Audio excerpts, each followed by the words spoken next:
Pessoal, nesse vídeo aqui eu quero comentar com vocês sobre o congresso da BPMC que eu participei esse ano. Tá? Só para contextualizar um pouquinho o assunto, para quem não sabe o que é a BPMC, é a Associação Brasileira de Psicologia e Medicina Comportamental. Tá? Digamos que ela é a principal associação de análise do comportamento que a gente tem no Brasil. Tá? E anualmente ela faz encontros, ou congressos em diversos lugares do Brasil. Tá? Desde o início da pandemia, os congressos têm sido online ainda. Tá? Mas eles já informaram que ano que vem vai voltar a ser presencial e vai ser na cidade de Curitiba. Tá? Eu já participo desse congresso da BPMC já, se não me engano, há 5, 6 anos por aí. Tá? Se me lembro bem, o meu primeiro congresso da BPMC foi em 2016. Tá? De lá para cá só teve um ano específico que eu não fui, tá? Mas eu sou um frequentador bastante assíduo aí do congresso. Tá? De modo geral, a gente pode qualificar esse congresso como sendo extremamente rico, em termos de conhecimento. Tá? Tanto teórico, quanto filosófico, quanto clínico, prático e assim por diante. Tá? Quanto de pesquisa básica. Ele é um congresso para todos os gostos. Tá? O cardápio é extremamente variado. É um congresso que ele vale a pena o investimento. Apesar de ser um investimento um pouco elevado, ele é um congresso que compensa esse investimento. Tá?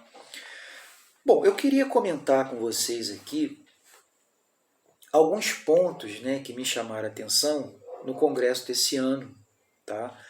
De fato, é o primeiro vídeo que eu estou fazendo aqui sobre o congresso da BPMC, porque alguns pontos me chamaram a atenção. Tá? Eu até tomei nota aqui desses pontos. Tá? São 4 pontos que eu gostaria de comentar com vocês e eu acho que isso pode provocar algumas reflexões interessantes, tanto para a comunidade de análise do comportamento, quanto para a comunidade de psicólogos de uma forma geral. Tudo bem? Assim, antes de entrar especificamente em cada ponto aqui, vale a pena destacar que o congresso ele foi extremamente qualificado. O congresso esse ano foi muito bom. Todas as apresentações e cursos e palestras que eu tive a oportunidade de estar assistindo, eu gostei bastante. Tá? Profissionais de muito peso, de muito nome na área, e outros profissionais se inserindo ainda na área da análise do comportamento. Tá? Mas todos com apresentações de muita qualidade. Tá? Bom, eu vou começar por esse primeiro ponto aqui, que é um ponto que me chamou a atenção, que algumas dessas atividades que eu participei, alguns psicólogos, ou estudantes de psicologia, se não me engano já eram psicólogos formados. Tá?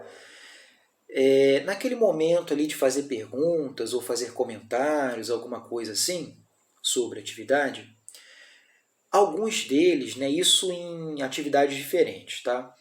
Alguns deles mencionaram, vamos dizer assim, o seu próprio diagnóstico clínico, psiquiátrico. Tá?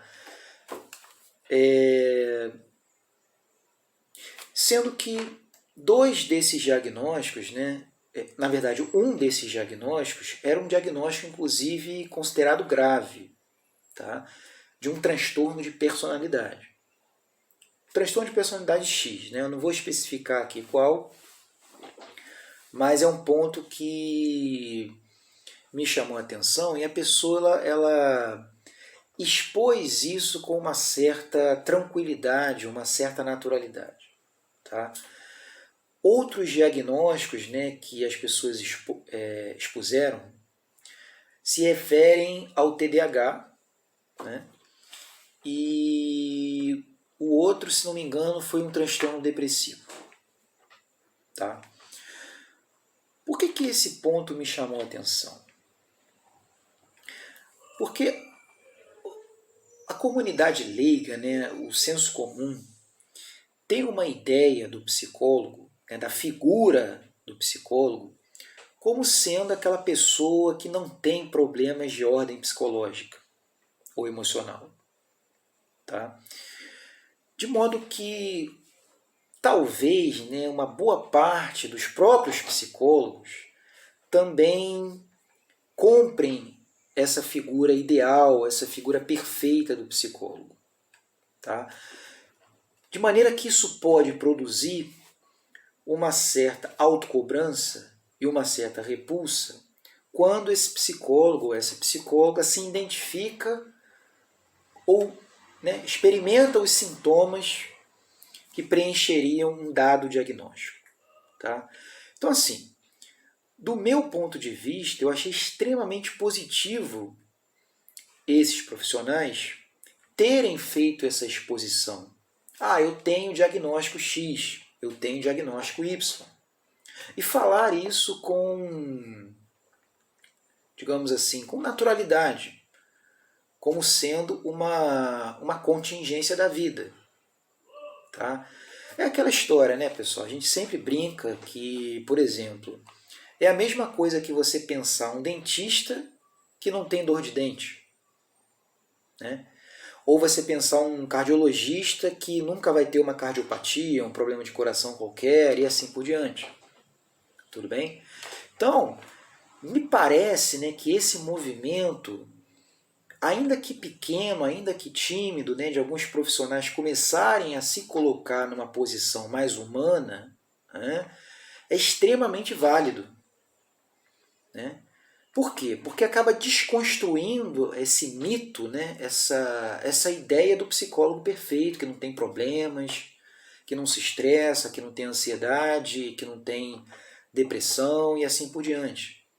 Tudo bem? É perfeitamente compreensível e natural, dadas algumas condições do ambiente, que psicólogos, né, possam vir a desenvolver quadros psiquiátricos e está tudo bem, não tem nada demais com isso.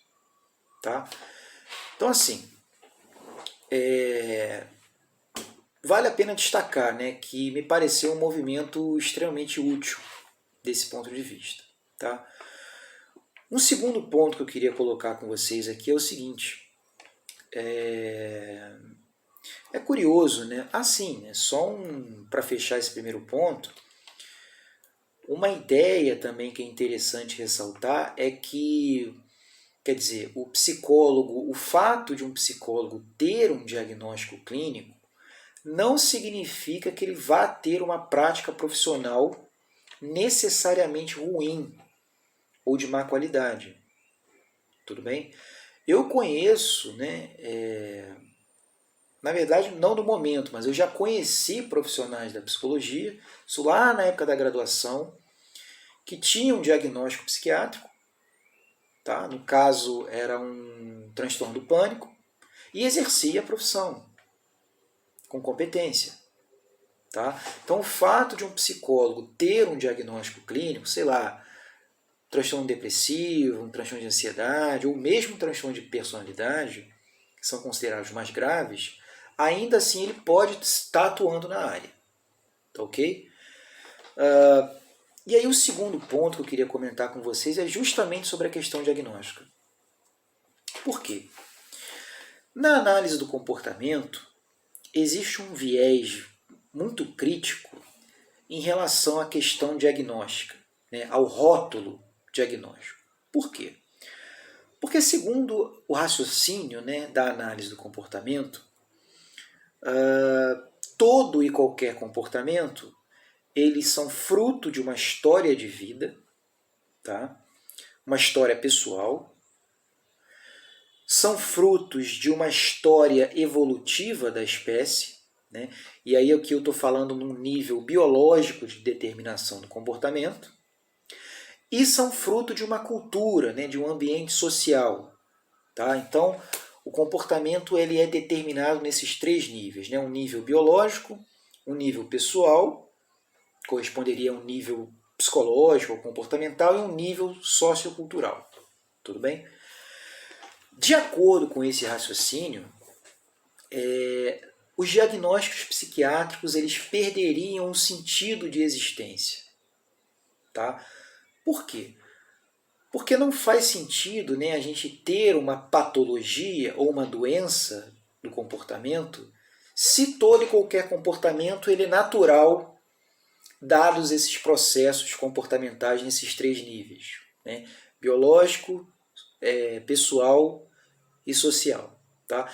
Então, dificilmente você tem um analista do comportamento, pelo menos um analista do comportamento assim, que de fato, né, tenha comprado a filosofia e atue com essa filosofia. Dificilmente você vai ver um analista do comportamento aderindo a essa maneira de classificar o comportamento, que é a forma do DSM, por exemplo, ou da CID-10. Tá? Bom, e eu pude participar de algumas atividades nesse congresso esse ano em que, de fato, né, os professores ali, os profissionais que estavam ministrando essas atividades, destacaram e ressaltaram essa crítica ao diagnóstico clínico. Tá? Principalmente com esse movimento mais recente, que está acontecendo agora nas terapias comportamentais e cognitivas, que são as terapias baseadas em processo. Tá? Bom, esse segundo ponto aqui, eu vejo como, vamos dizer assim, como problemático. Tudo bem? Lembrando, pessoal, aqui eu estou dando a minha perspectiva pessoal a respeito desses pontos que eu observei. Por que eu considero problemática essa crítica excessiva aos diagnósticos? Repara, se nós temos descrições de sinais e sintomas de diagnósticos psiquiátricos pelo DSM-5, por exemplo, ali eu posso identificar padrões de comportamento, né, uma série de comportamentos agrupados em síndromes, né, ou em transtornos, que vai me dar uma, digamos assim, uma base de atuação, tá? Uma base de avaliação e uma base de intervenção para aquele padrão de comportamento. Tá? Então eu posso entender as descrições diagnósticas do DSM como sendo padrões comportamentais que vão me dar direções clínicas de avaliação e de intervenção. Tudo bem? E não tomar aquelas descrições do DSM como sendo doenças ou patologias no sentido médico da coisa. Tudo bem? Por que eu estou colocando isso de uma forma problemática, né? Por que eu vejo isso de uma forma problemática? Porque quando você trabalha com um padrão comportamental ou com um diagnóstico psiquiátrico, você por vezes pode sofrer críticas dos seus colegas. Tá? Eu nunca sofri uma crítica direta, porque assim, né, eu trabalho com um rótulo diagnóstico, transtorno de ansiedade social. Tá? Embora eu nunca tenha sofrido uma crítica direta, eu já tive, né, alguns casos de colegas virem me perguntar, né, qual o sistema de avaliação que você utiliza? Você utiliza o DSM ou você utiliza análise funcional e assim por diante? Tá? Eu não sei, sinceramente eu não sei identificar se essas perguntas foram num tom crítico ou alguma coisa em relação ao trabalho que eu faço voltado para o transtorno de ansiedade social. Tá? Mas às vezes isso pode gerar uma certa confusão, né, uma certa incoerência na percepção de outras pessoas, no sentido de eu trabalhar com uma perspectiva médica, uma perspectiva patologizante, uma perspectiva psiquiátrica e assim por diante. Tudo bem? Bom, para fechar esse ponto, pessoal, eu não consigo ver essencialmente um problema em você trabalhar com os diagnósticos do DSM. Sinceramente. Não consigo ver um problema essencial. Claro que tem algumas críticas, algumas limitações nessa forma de classificação, tá? Mas eu não consigo ver em essência um problema nisso. Porque até alguns discursos de analistas do comportamento nesse sentido, quando vão fazer essa crítica ao diagnóstico, a gente pode apontar também uma incoerência. Por quê? Porque se for para a gente, de fato, abdicar de qualquer rótulo diagnóstico, então assim, vamos tirar o rótulo de depressão, não vamos mais falar esse termo, depressão, vamos tirar o rótulo de TDAH, vamos tirar o rótulo de autismo, que é extremamente utilizado na área, né? Esse é até o terceiro ponto que eu vou abordar aqui, a questão do autismo. Então, assim, some com todos os diagnósticos psiquiátricos, então, né? Se é para sumir com um só, fobia social, fobia específica, TAG e assim por diante. Então, assim, é um ponto que eu vejo como problemático essa crítica excessiva da comunidade. O terceiro ponto é a questão do autismo, né? Eu já fiz um vídeo aqui uma vez no canal comentando sobre a relação entre autismo, ansiedade social e análise do comportamento. Uma das minhas críticas, das minhas poucas críticas, talvez a única crítica que eu tenha ao Congresso desse ano, foi em relação aos temas abordados nas atividades. Tá? Por quê? Eu senti, né, eu percebi uma diversidade, uma variabilidade muito pequena em relação aos temas abordados esse ano. Eu vi ali que o grosso do Congresso, né, foi o autismo. Tá? Isso não é nenhuma surpresa, porque a área ela é extremamente renomada no trabalho com autismo.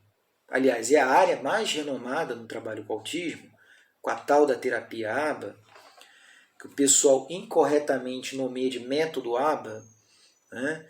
Mas esse ano o Congresso estava assim recheado de atividades sobre autismo. Todos os dias do Congresso, né, o Congresso ele durou 4 dias, e nos 4 dias você tinha simpósios inteiros dedicados ao autismo. Né?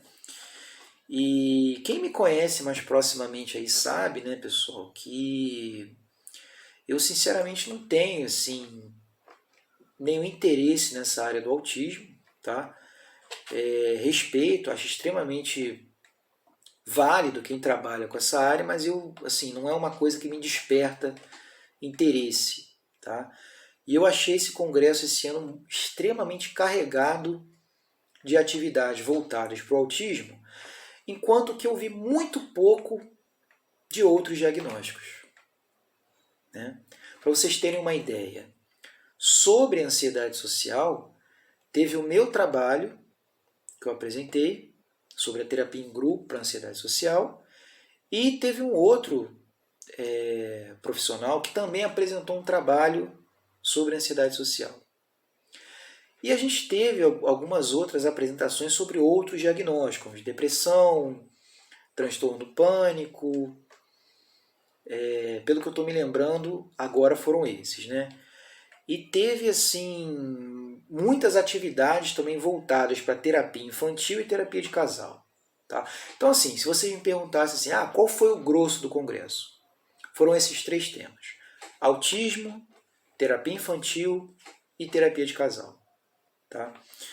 E o quarto e último ponto, pessoal, e esse ponto aqui considero extremamente positivo, foi o viés político do Congresso. Tá? O que eu estou querendo dizer com o viés político do Congresso? Já na conferência de abertura do Congresso, a gente teve um discurso de um dos maiores nomes da análise do comportamento, o professor Emanuel Tourinho, lá da UFPA, Federal do Pará, que inclusive ele está como reitor lá na UFPA, e foi um discurso extremamente politizado. Tá? Ele abordou o contexto político que a gente vive, sociopolítico, né, que a gente vive atualmente, e fez algumas relações desse contexto político com a análise do comportamento, tá? Tentando propor ali algumas reflexões, algumas discussões de qual que seria o papel da ciência do comportamento e do analista do comportamento num contexto político, digamos assim, aversivo ou adverso, que é o contexto político atual que a gente vive. Tudo bem? A análise do comportamento, ela historicamente, né, e tradicionalmente, ela sempre foi uma área que, digamos assim, meio que desvinculada da análise política. Tá? O que eu sempre considerei um erro, né? Não sei se a palavra correta seria um erro, né? Mas uma certa negligência com um tema que é fundamental. Tudo bem? Por quê? Porque assim, pessoal, não existe ciência neutra em termos políticos. Tá? Ainda mais a psicologia. Tá? A psicologia ela tem um papel social, um papel político importante que ele precisa ser evidenciado. E até um certo ponto, né, desde que eu estou nessa área da análise do comportamento, eu não via, né, os analistas do comportamento evidenciando e trazendo à luz essa discussão, né, fazendo essa conversa com o campo político. Tá? E nos últimos anos eu tenho visto já algumas apresentações que abordam o tema desse contexto sociopolítico, e esse ano foi um congresso que ficou muito marcado por isso. Tá? Então assim, pessoal, resumindo, desses 4 pontos aqui, eu diria que teve 2 pontos que eu considerei positivo, tá? Que foi esse viés político e a questão da exposição dos próprios diagnósticos pelos colegas, tá? E 2 pontos que eu consideraria negativo, né? Que foi essa crítica excessiva aos diagnósticos psiquiátricos e a programação que, a meu ver, foi muito carregada com temas sobre o autismo. Tudo bem? É isso, pessoal. Qualquer dúvida, comentário, sugestões, se por acaso você também participou do congresso, seria interessante você deixar seus comentários aqui para mim. Tá bom? É isso. Um abraço e até o próximo vídeo.